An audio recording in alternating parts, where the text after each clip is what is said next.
नमस्कार साथियों, आज हम पढ़ने वाले हैं फिनोल की अम्लीय प्रकृति के बारे में। चलो देखते हैं। तो मैंने आपको पहले भी बताया है कि भाई जो फिनोल होता है वो धातुओं के साथ अभिक्रिया कर लेता है, और जब फिनोल धातुओं के साथ अभिक्रिया करता है तो ये H पॉजिटिव देता है। क्या देता है? H positive. इससे हमें ये समझ में आता है कि भाई जो फिनोल होता है वो अम्लीय प्रकृति का होता है ना। चलो पढ़ो।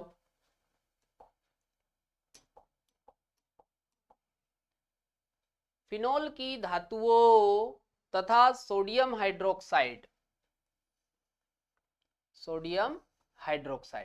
के साथ अभिक्रियाएं इसकी अम्लीय प्रकृति को दर्शाती है। धातुओं में आप एल्यूमिनियम ले लो, सोडियम ले लो, है ना, ये धातु आप ले सकते हो। अच्छा, अब इसके बाद भाई जो फिनोल होता है वो जली सोडियम हाइड्रोक्साइड के साथ भी अभिक्रिया कर लेता है। इससे हमें यह समझ में आता है कि भाई जो फिनोल होता है वो अल्कोहल तथा जल से भी अधिक अम्लीय होता है ना। चलो, फिनोल की जली सोडियम हाइड्रोक्साइड के साथ अभिक्रिया यह इंगित करती है कि फिनोल अल्कोहलों तथा जल की अपेक्षा अधिक प्रबल अम्ल है।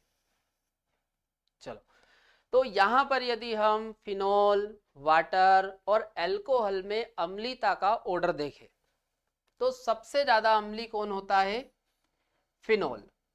और सबसे कम अम्लीय होता है अल्कोहल। ये ऑर्डर आप अच्छे से याद रखना। चलो नोट करो।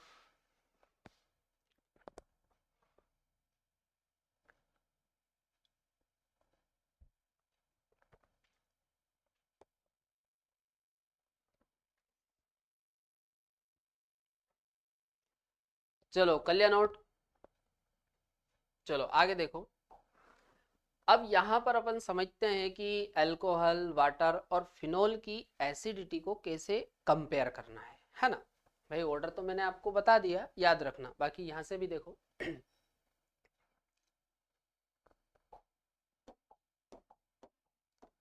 भाई यहां पर अपन एक अल्कोहल ले लेते हैं, ROH। यहां पर वाटर, H2O। और यहां पर हम ले लेते हैं फिनोल।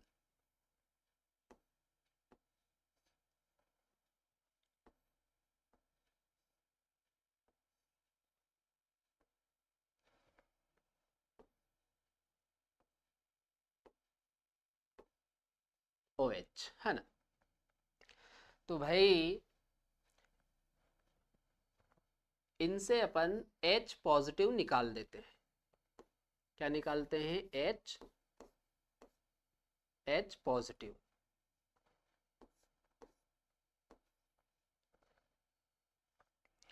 तो यहां पर ये बन जाएगा RO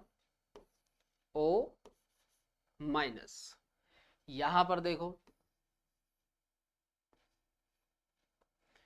इससे निकालो H पॉजिटिव,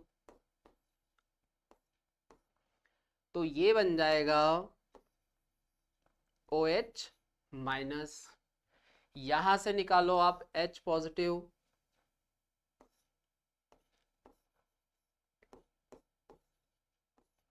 तो ये बन जाएगा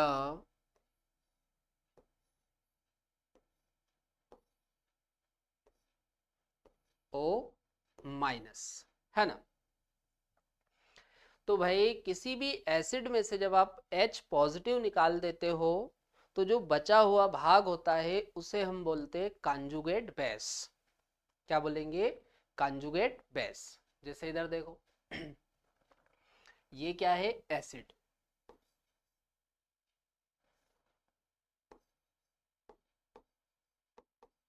एसिड, एसिड में से हमने निकाला H पॉजिटिव, है ना।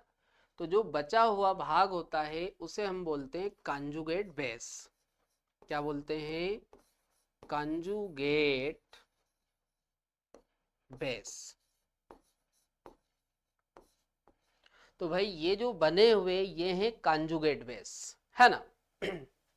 तो यहां पर देखो ये जो कॉन्जुगेट बेस बना है ये किसका कॉन्जुगेट बेस है, अल्कोहल। ये वाला कॉन्जुगेट बेस किसका है, वाटर का। ये वाला कॉन्जुगेट बेस किसका है, फिनोल का।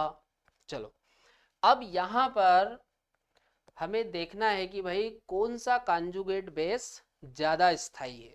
तो यहां पर आप देखो ये जो नेगेटिव चार्ज है ये रिजोनेंस में भाग ले लेगा, तो रिजोनेंस के कारण ये कॉन्जुगेट बेस सबसे ज्यादा स्थायी हो जाएगा। तो यहां पर अपन लिख लेते हैं मोर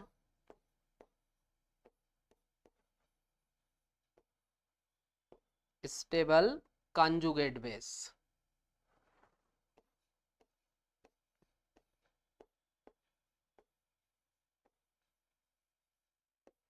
मोर स्टेबल कॉन्जुगेट बेस। चलो अब यहां पर आप देखो यहां पर ऑक्सीजन से क्या जुड़ा हुआ है, हाइड्रोजन, है ना। और यहां पर आप देखो ऑक्सीजन से क्या जुड़ा हुआ है, आर, एल्किल समूह जुड़ा हुआ है। तो ये जो एल्किल समूह होता है इसका होता है प्लस आई प्रभाव। क्या होता है इसका, प्लस आई प्रभाव। और ये जो प्लस आई प्रभाव है इसके स्थायित्व को कम करेगा, क्योंकि भाई ये क्या है, एनायन, नेगेटिव चार्ज है। चलो तो भाई ये इसकी स्टेबिलिटी को कम कर रहा है ना, ये आर वाला ग्रुप है ना इसमें। तो यहां पर अपन लिख लेते हैं less stable, less stable conjugate base. Less stable conjugate base. तो यदि हम इन कॉन्जुगेट बेस के स्थायित्व का क्रम देखें तो देखो सबसे कम स्थायी ये है, इससे ज्यादा स्थायी ये जल का कॉन्जुगेट बेस है, और जल के कॉन्जुगेट बेस से ज्यादा स्थायी है ये फिनोल का कॉन्जुगेट बेस, है ना। तो भाई जिसका कॉन्जुगेट बेस ज्यादा स्थायी होता है, जिसका कॉन्जुगेट बेस ज्यादा स्थायी होता है वो अधिक अम्लीय होता है। मतलब सबसे ज्यादा अम्लीय कौन हुआ, फिनोल, और सबसे कम अम्लीय कौन हुआ, अल्कोहल, है ना।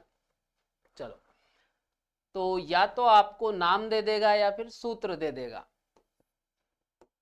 है ना, इस तरीके से। चलो नोट करो ये पूरा।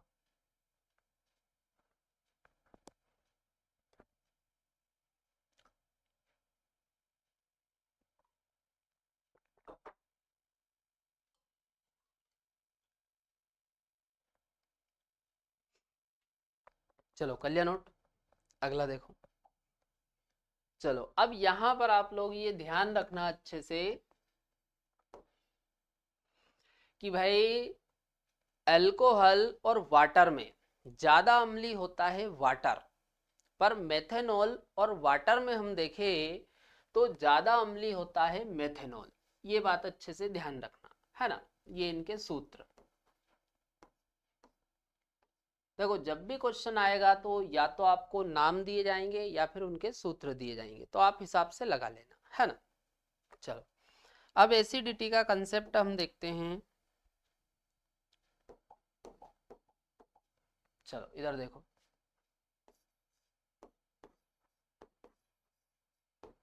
एसिडिटी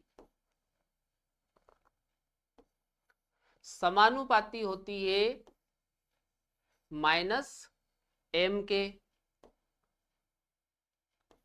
और माइनस आई के, और व्युत्क्रमानुपाती होती है प्लस आई और प्लस एम के, है ना। ये कंसेप्ट आप अच्छे से याद रखना। चलो अब यदि हम एसिडिटी का ऑर्डर देखें,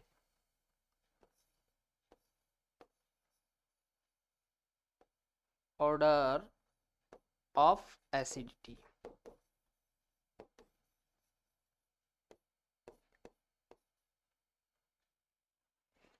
तो भाई सबसे ज्यादा जो एसिडिटी है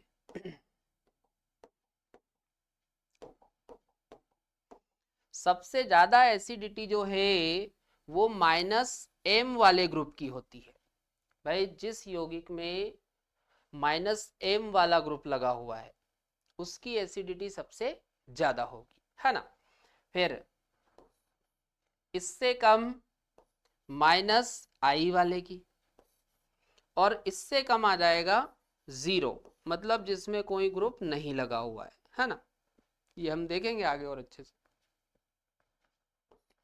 फिर इससे कम +I वाले ग्रुप की, और इससे भी कम +M वाले ग्रुप की।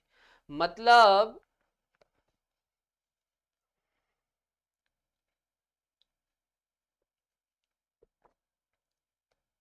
चलो देखो, अब बहुत बढ़िया से समझ में आएगा, एग्जाम्पल से आप समझो। ये एग्जाम्पल अपने को दिए हुए हैं, प्रोपेन 1 ऑल, 4 मेथिल फिनॉल और फिनोल दिया हुआ। इनमें अपने को अम्लीता का ऑर्डर देखना है। तो भाई ये तो क्या है, एल्कोहल। भाई ये तो क्या है, एल्कोहल। तो मेरे को बताओ, एल्कोहल और फिनॉल में ज्यादा अम्लीता किसकी होती, फिनॉल की। मतलब ये एल्कोहल की जो अम्लीता है वो इनसे कम होगी, क्योंकि ये क्या है, फिनॉल। भाई ये जो दोनों यौगिक है ये क्या है, फिनॉल। चलो, तो यहाँ पे ये तो समझ में आ गया कि इसकी अम्लीता सबसे कम। अब इन दोनों में देखो भाई, इसमें आप देखो जो CH3 ग्रुप है इसका होता है +I प्रभाव। क्या होता है इसका, +I प्रभाव। और +I प्रभाव वाले अम्लीता को कम करते हैं, जबकि इसमें देखो कोई ग्रुप लगा हुआ है क्या, कोई भी ग्रुप नहीं लगा हुआ। जबकि इसमें देखो +I वाला ग्रुप लगा हुआ है। मतलब इन दोनों में ज्यादा अम्लीता किसकी है, फिनोल की। तो ये ऑर्डर बन जाएगा। चलो नोट करो, यहाँ पे भी बना लो, ये नाम लिखे हुए हैं ना। चलो नोट करो।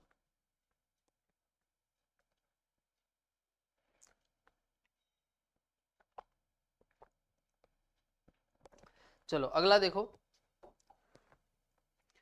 अब यहां पर देखो 3 नाइट्रोफिनोल है, 3 5 डाई नाइट्रोफिनोल है, 2 4 6 ट्राई नाइट्रोफिनोल है। चलो इसमें देखो भाई, यहां पर आप देखो ये जो NO2 ग्रुप है ये मेटा पोजीशन पर लगा हुआ है। यहाँ पे कौन सी पोजीशन पर लगा हुआ है, मेटा। तो ध्यान रखना, जो मेटा पोजीशन होती है उस पर M प्रभाव नहीं लगता है। अब भाई M प्रभाव नहीं लग रहा तो अपन कौन सा प्रभाव देखेंगे, I। और ये जो NO2 ग्रुप होता है इसका -I प्रभाव होता है। कौन सा प्रभाव है इसका, -I। चलो अब यहां पर देखो, यहां भी जो NO2 ग्रुप है वो कौन सी पोजीशन पर लगे हुए हैं, मेटा, है ना। तो इसका भी -I और इसका भी -I। तो इन दोनों में बताओ ज्यादा अम्लीता किसकी होगी, भाई इस वाले की होगी, क्योंकि इसमें देखो -I वाले 2 ग्रुप है और -I ग्रुप के अम्लीता समानुपाती होती है।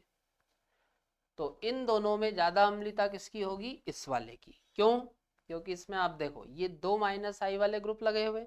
चलो ठीक है, आगे आओ। अब यहां पर देखो ये NO2 और ये वाला कौन सी पोजीशन पर लगे हुए, आर्थो। तो यहां पर लगेगा आर्थो और पेरा पोजीशन पर लगता है M प्रभाव, है ना। तो यहां पर इसका -M प्रभाव लगेगा। ध्यान रखना, जो NO2 होता है इसका -M प्रभाव होता है। चलो यहां पर देखो, यहां भी -M और यहां भी -M, और -M के कारण जो अम्लीता है वो सबसे ज्यादा होती है। तो भाई इस वाले की अम्लीता इससे भी ज्यादा होगी। तो ये ऑर्डर बन जाएगा। चलो नोट करो।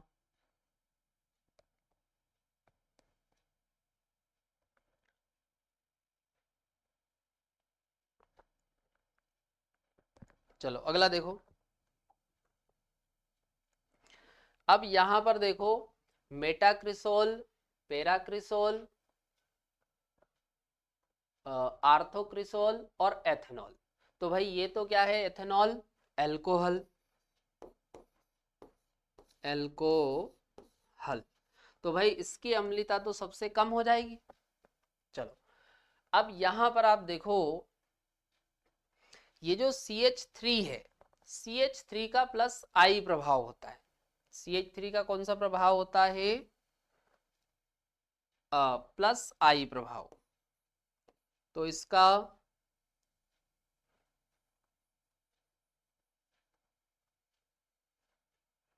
प्लस आई प्रभाव है ना, यहाँ भी प्लस आई प्रभाव, यहाँ पर देखो CH3 तो इसका भी प्लस आई प्रभाव। चलो और यहाँ भी इसका प्लस आई प्रभाव है ना। चलो और ये जो प्लस आई प्रभाव होता है ये अम्लता को कम करता है, अम्लता को कम करता है। चलो अब यहां पर आप देखो ये जो प्लस आई प्रभाव है ये दूरी पर भी निर्भर करता है। काय पर निर्भर करता है, दूरी पर। चलो तो यहां पर यदि अपन प्लस आई प्रभाव देखें तो भाई जो प्लस आई प्रभाव है वो दूरी बढ़ने पर कम होता है। प्लस आई प्रभाव दूरी बढ़ने पर कम होता है।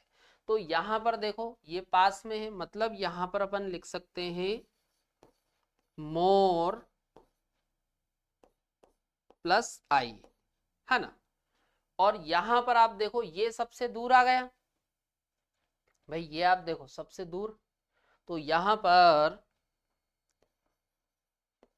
लेस प्लस आई प्रभाव हो जाएगा। चलो और ये वाला जो है ये मध्य में आ रहा। चलो अब इसके बाद यहां पर हाइपर कॉन्जुगेशन भी लगता है। क्या लगता है, हाइपर कॉन्जुगेशन। तो यहां पर भी हाइपर कॉन्जुगेशन लगेगा, हाइपर कॉन्जुगेशन, और यहां पर भी हाइपर कॉन्जुगेशन लगेगा, हाइपर कॉन्जुगेशन। तो हाइपर कॉन्जुगेशन आर्थो और पेरा पर बराबर होता है, जितना आर्थो पोजीशन पर होता है उतना ही पेरा पोजीशन पर होता है। और मेटा पोजीशन पर यदि अपन देखें तो हाइपर कॉन्जुगेशन यहाँ पर नहीं लगता है। चाहो तो हम अपन लिख लेते हैं नो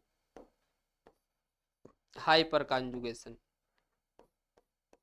मेटा पोजीशन पर हाइपर कॉन्जुगेशन नहीं लगता है। अच्छा अभी मैंने आपको बताया था कि भाई जो एसिडिटी है, एसिडिटी ये प्लस आई प्रभाव के व्युत्क्रमानुपाती होती है, प्लस आई प्रभाव के व्युत्क्रमानुपाती, और हाइपर कॉन्जुगेशन के भी व्युत्क्रमानुपाती होती है, प्लस आई प्रभाव के भी व्युत्क्रमानुपाती और हाइपर कॉन्जुगेशन के भी व्युत्क्रमानुपाती।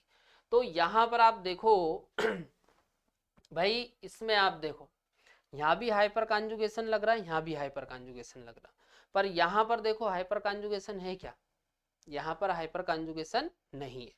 मतलब इन तीनों में सबसे ज्यादा अम्लता इसकी हो जाएगी, क्योंकि यहाँ पर हाइपर कॉन्जुगेशन नहीं लग रहा, केवल प्लस आई लग रहा है। चलो अब इन दोनों में आप देखो भाई यहाँ भी हाइपर कॉन्जुगेशन, यहाँ भी हाइपर कॉन्जुगेशन, दोनों में बराबर। अब यहाँ पर देखो जो प्लस आई है वो ज्यादा लग रहा, मोर प्लस आई है यहाँ पर, जबकि यहाँ पर लेस प्लस आई। तो भाई सीधी सी बात है ज्यादा एसिडिक कौन होगा, ये वाला, क्योंकि यहाँ पर जो प्लस आई है वो लेस है। भाई प्लस आई प्रभाव एसिडिटी को कम करता ना, तो सीधी सी बात है जहां पर प्लस आई प्रभाव कम होगा वहां पर एसिडिटी ज्यादा होगी, तो यहाँ पर लेस है तो इसकी एसिडिटी ज्यादा होगी, तो ये ऑर्डर बन जाएगा, है ना।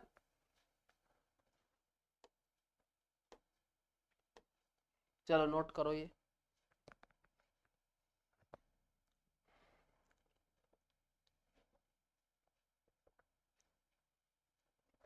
चलो आगे देखो अगला।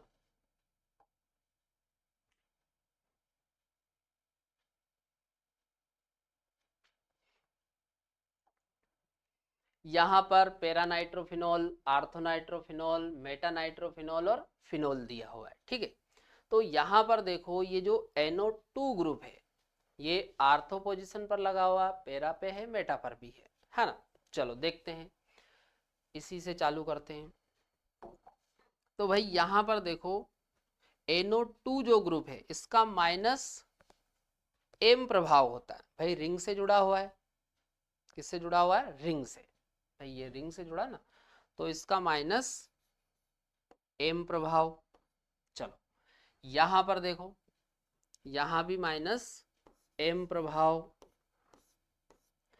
और यहां पर देखो, यहां पर ये मेटा पोजीशन पर लगा हुआ, और मेटा पोजीशन पर जो M प्रभाव है वो काम नहीं करता है, M प्रभाव नहीं लगता मेटा पोजीशन पर, है ना। तो यहां पर अपन देखेंगे इसका -I प्रभाव। कौन सा प्रभाव देखेंगे? -I। चलो, और ये फिनॉल, इसमें तो कुछ लगा ही नहीं नीचे, देखो कुछ नहीं। चलो अब देखो यहाँ पर भाई, इसमें भी आप देखो -I, -M, -M। तो भाई सीधी सी बात है, इन तीनों की जो अम्लता है वो फिनॉल से तो ज्यादा होगी, तो ये ऑर्डर बन जाएगा। चलो अब इन तीनों में आप देखो भाई, इन तीनों में देखो ये -I है, जबकि यहाँ पर -M और यहाँ भी -M। तो भाई जो -M वाले होते हैं उनकी एसिडिटी ज्यादा होती है, किसकी तुलना में? -I वाले की तुलना में। तो भाई इन दोनों की जो एसिडिटी है वो ये -I वाले से ज्यादा होगी। चलो अब इन दोनों में देखो भाई, यहां भी -M और यहां भी -M, दोनों में -M है। चलो अब यहां पर क्या होता है, -M आर्थो और पैरा पोजीशन पर दोनों पर ही सेम होता है, जितना यहां पर लगेगा उतना ही यहां पर। तो यहां पर होता क्या है भाई, यहां पर हाइड्रोजन बॉन्डिंग हो जाती है, यहां पर क्या हो जाती है? Hydrogen bonding. तो भाई हाइड्रोजन बॉन्डिंग के कारण इसकी अम्लता कम हो जाती है, आर्थो वाले की अम्लता कम हो जाती है, किसके कारण? हाइड्रोजन बॉन्डिंग के कारण। तो सबसे ज्यादा अम्लता इसकी, तो ये ऑर्डर बन जाएगा, ठीक है। चलो यहां भी बना लो आप ऑर्डर, नाम में भी। चलो नोट करो ये।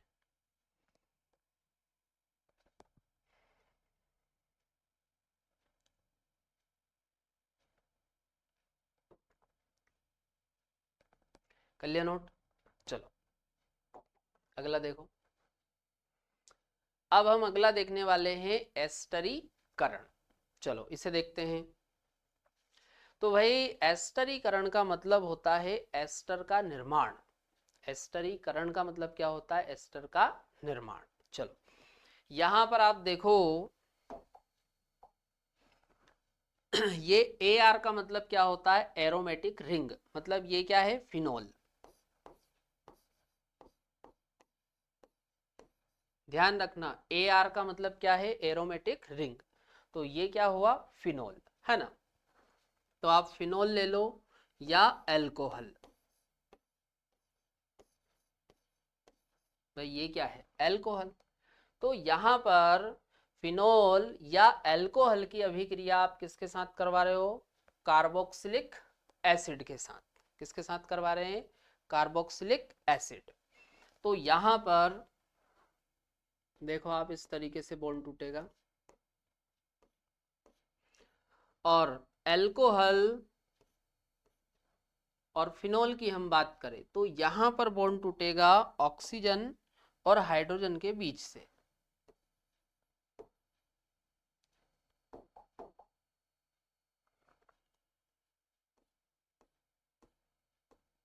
ये यहां से बॉन्ड कहां से टूट रहा है? ऑक्सीजन और हाइड्रोजन के बीच से। तो यहां से आप देखो क्या निकल रहा है? जल। चलो इधर देखो,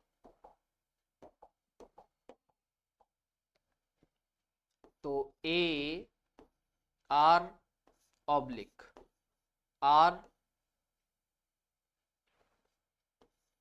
O,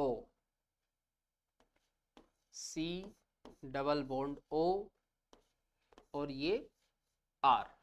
अच्छा, इस पे डैश लगा हुआ है तो यहाँ डैश लगा दो, प्लस बाहर क्या जा रहा है, H2O, है ना। तो यहाँ पर आप देखो ये क्या बन रहा है, एस्टर। क्या बन रहा है ये, एस्टर। अपन इसको ऐसा भी लिख सकते हैं, ROCO, ये R डैश, इस तरीके से भी आप इसको लिख सकते हो, है ना। तो ये क्या बन गया, एस्टर। क्या बन गया ये, एस्टर। चलो पढ़ो एक बार जो लिखा हुआ है। एल्कोहल एवं फिनॉल कार्बोक्सिलिक अम्लों, अम्ल क्लोराइडो एवं अम्ल एनहाइड्राइडो के साथ अभिक्रिया द्वारा एस्टर बनाती है। चलो इसे नोट करो पहले।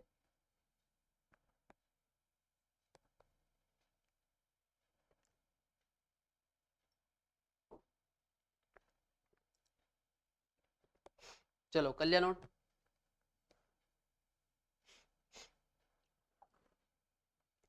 चलो यहां पर अपन अल्कोहल और फिनोल की अभिक्रिया किसके साथ करवा रहे हैं, एसिड एनहाइड्राइड के साथ। तो यहां पर देखो कौन सा बॉन्ड टूटेगा, यहां भी बॉन्ड अल्कोहल और फिनोल की हम बात करें तो ऑक्सीजन और हाइड्रोजन के बीच से ही टूटेगा, है ना।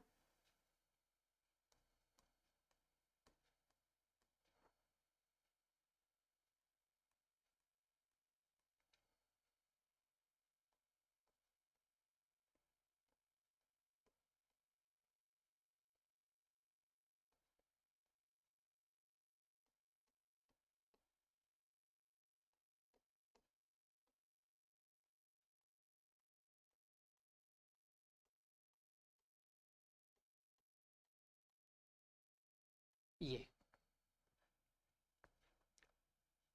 चलो देखो इधर क्या बाहर जा रहा, तो देखो ये बाहर चला जाएगा और इसको इसके साथ जोड़ दो आप, तो ये बन जाएगा AR/R O, है ना, ये ऑक्सीजन।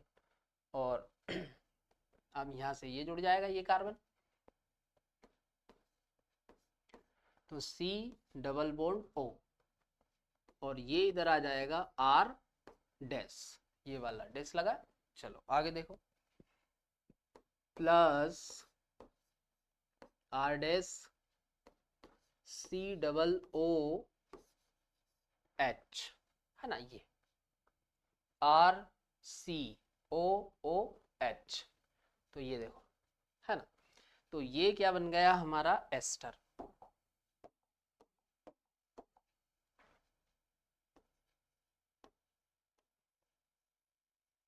और यहां पर आप देखो इस वाली अभिक्रिया में हम क्या ले रहे हैं, अम्ल, है ना।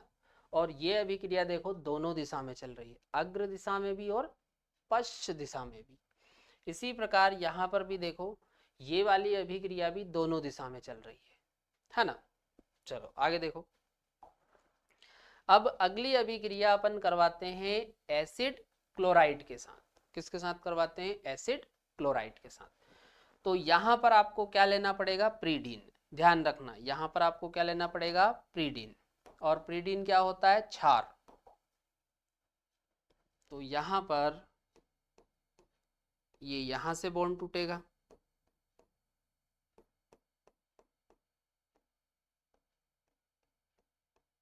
ये।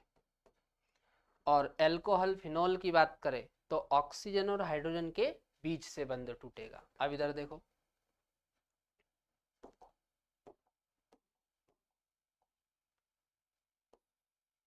तो AR/R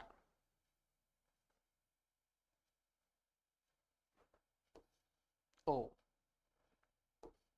C double bond O और ये R डैश। और यहाँ पे आप देखो बाहर क्या हो रहा है, H Cl। तो यहां पर अपन लिख देते हैं प्लस HCl, ये बाहर हो गए। तो यहां क्या बन रहा है, एस्टर।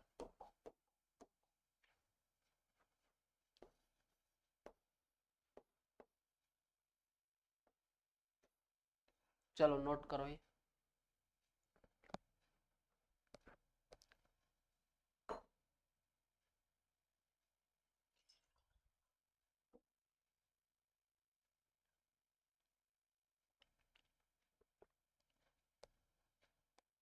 चलो कर लिया नोट। अब इसके बारे में कुछ लिखा हुआ है, वो अपन पढ़ लेते हैं, है ना। जो हमने ये पढ़ा हुआ है ना, उसी के बारे में, है ना, ये एस्टरीकरण के बारे में ही है। चलो, कार्बोक्सिलिक अम्ल तथा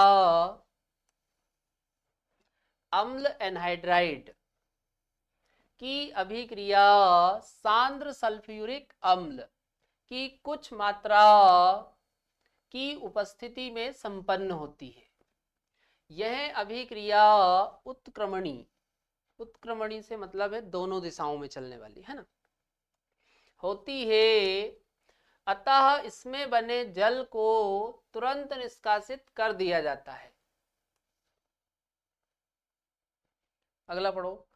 अम्ल क्लोराइड के साथ अभिक्रिया क्षारक, यहां पर प्रीडिन लेते हैं ना, और प्रीडिन क्या है, क्षारक,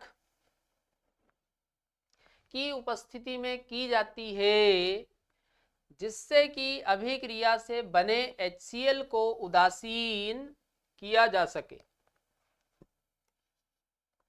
यह साम्य को दाईं ओर विस्थापित कर देता है ना। चलो, मतलब भाई जो प्रीडीन है वो HCl को क्या कर देता, उदासीन, और उदासीन होने के कारण ही जो साम्य है वो किस दिशा में विस्थापित हो जाता है, दाईं ओर, है ना। चलो अगला पढ़ो। एल्कोहल तथा फिनॉल में एसिटिल, ये CH3CO, इसको बोलते हैं एसिटिल समूह, का प्रवेश एसीटिलन कहलाता है। चलो ये नोट करो पहले जल्दी से आप लोग।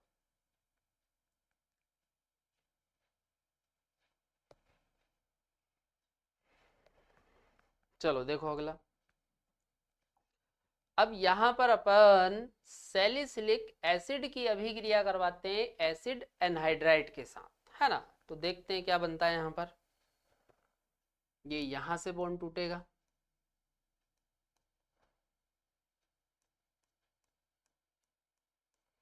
और इधर आप देखोगे तो ये ऑक्सीजन और हाइड्रोजन के बीच से।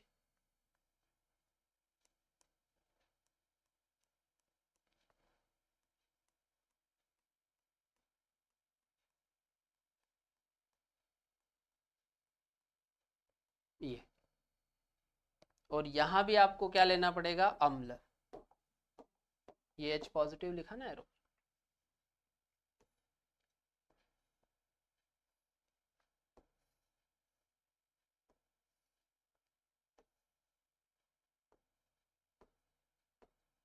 COOH, ये लगा हुआ है यहां पर, और यहां पर देखो ऑक्सीजन है यहां पर, है ना।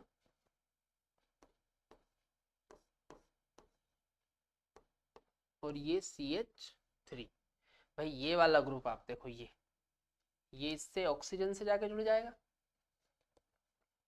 प्लस CH3 COOH, है ना। तो ये जो कंपाउंड बना हुआ है इसका नाम है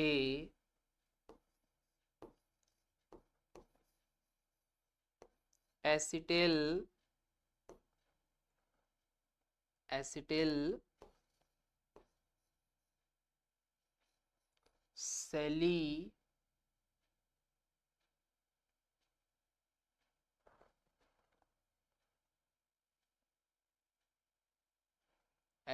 सैली सिलिक क्या नाम है इसका? एसिटिल सैलिसिलिक एसिड, या इसी को हम बोलते हैं एस्प्रीन। क्या बोलते हैं इसको? एस्प्रीन।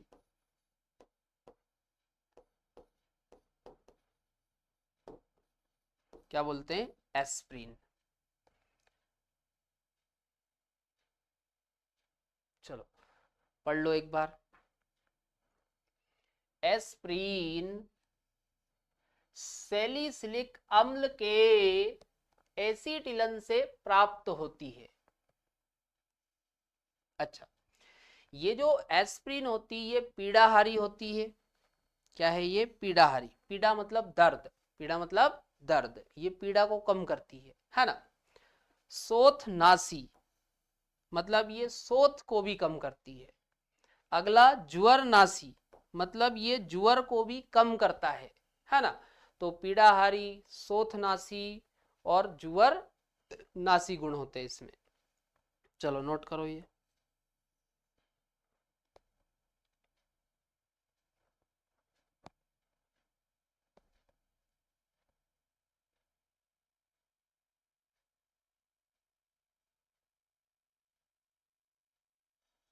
चलो कर लिया नोट। तो आज हम इस वीडियो में यहीं तक रखते हैं और इसके आगे अपन कंटिन्यू करते हैं कल।